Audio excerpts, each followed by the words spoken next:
ಒಳಗಡೆ ಅವ್ರನ್ನ ಬೇಜಾರು ಮಾತಾಡ್ತಾನೆ ತಗಡೆ ಪಗಡೆ ಅಂದಾಗ ಮಾತಾಡಕ್ಕೆ ಅವ್ನಿಗೆ ಎತ್ತಿ ಇಲ್ಲ ನನ್ನ ಮಗನಿಗೆ ಅವ್ನ ಮಕ್ಕ ನೋಡಿ ಬಾಸಿ ದುಡ್ಡು ಹಾಕಿಲ್ಲ ಅವ್ನ ಮನೆ ಇಲ್ಲಿಂದ ಕರೆಕ್ಟಾಗಿ 500 ಮೀಟರ್ ಒಂದು ನಿಮಿಷಕ್ಕೆ ಅವ್ನಿಗೆ ಏನ್ ಬೇಕಾದ್ರೆ ಮಾಡ್ಬೋದು ಆ ಬೋಳಿ ಮಗನ್ ಹೇಳ್ತೀನಿ ಯಾರು ಉಮಾಪತಿ ಬಡುಂಗೆ ಅವನು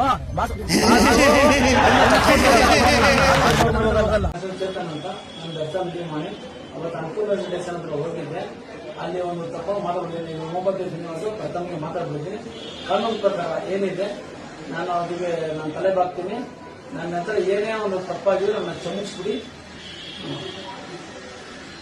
ಲೀಡರ್ಶಿಪ್ ಏನು ಅನ್ನೋದನ್ನ ನಾನು ತೋರಿಸ್ತೀನಿ.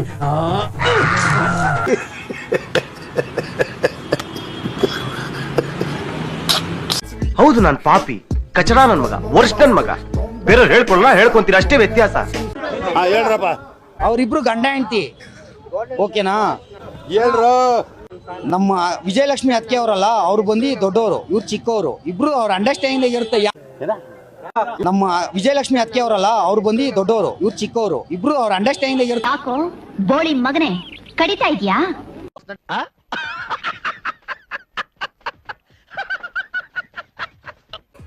ಈ ಅಜಿತ್ ಹನುಮಕ್ನವ್ರು 3 ತಿಂಗಳ ಹುಟ್ಟಿದಂಗ್ ಮಾಡ್ತಾನಪ್ಪ. ಈಗ ಜಜ್ಮೆಂಟ್ ಕೊಡಕ್ ಹೋಗಲ್ಲ, ಈಗ ಲಾಯರ್ ಹಾಕನ, ಈಗ ಜಡ್ಜ್ ಹಾಕನ, ಈಗ ಅದನ್ನ ಮಾಡ್ತಾನ. ಹಿಂಗ್ ಕಣ್ ಪಿಳಿ ಬಿಟ್ಕಂದು ಇಂಥ ಕೆಟ್ಟ ವಿಚಾರ ಮಾಡಿ ತಿರುಗಿ ಎಲ್ಲ ಕೂದಲು ಹೋಗ್ಬಿಟ್ಟಾವ. ಅವನ ಬಗ್ಗೆ ವಿಚಾರ ಮಾಡಿ ನನಗೆ ಅರ್ಧ ಕೂದಲು. ಮಗ ದರ್ಶನ್ ಕೂಡ ಜೈಲ್ಗೆ ಹೋದ್ರು, ಇನ್ನ ನಮ್ ಸ್ಯಾಂಡಲ್ವುಡ್ ನ ಯಾರು ಕಾಪಾಡ್ತಾರೆ ಅಷ್ಟು ಗೊತ್ತಿಲ್ವಾ? ಡಿ ಬಾಸ್ ಬಿಟ್ರೆ ಅಷ್ಟು ಫ್ಯಾನ್ಸ್ ಯಾರಿಗಿದ್ದಾರೆ?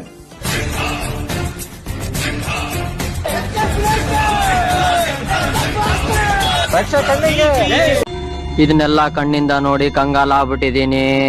ಬೇಕಣ್ಣ ಈ ಲೋಪರ್ ನನ್ ಮಗನ್ ತಲೆ ಬೇಕೇ ಬೇಕು.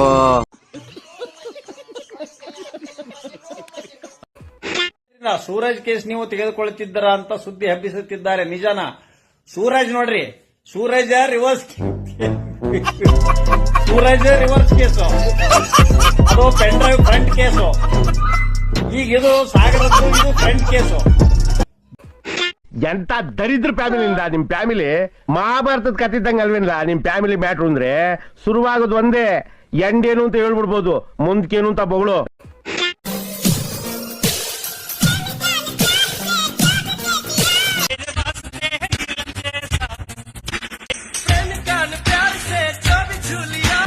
ನಮ್ಮ ಹೊಟ್ಟೆ ಎಷ್ಟು ಉರ್ಸ್ತಾವ್ರೋ ಆ ಭಗವಂತನ ನೋಡಿದ್ರೆ ಸರು ನಾಷ್ಟ ಮಾಡ್ಬೇಕು. ನಾನು ಒಬ್ಬರಿಗೆ ಅನ್ಯಾಯ ಮಾಡಿಲ್ಲ, ಒಬ್ಬರಿಗೆ ಅನ್ಯಾಯ ಮಾಡಿಲ್ಲ. ಜನ ಸೆಂಟ ಬೆಲೆ ಅದನ್ನ ನಿಮ್ಮ 7 ಮೀಟರ್ ಹುಡುಗಿಯರು ಅನ್ನೋದು ನಾನು 2 ಮಾತು ಮುಗಿದು. ಹೌದು ನಾನು ಪಾಪಿ ಕಚಡ ನನ್ ಮಗ ವರ್ಷ ನನ್ ಮಗ ಬೇರೆಯವ್ರು ಹೇಳ್ಕೊಳ್ಳ ಹೇಳ್ಕೊಂತೀರ ಅಷ್ಟೇ ವ್ಯತ್ಯಾಸ.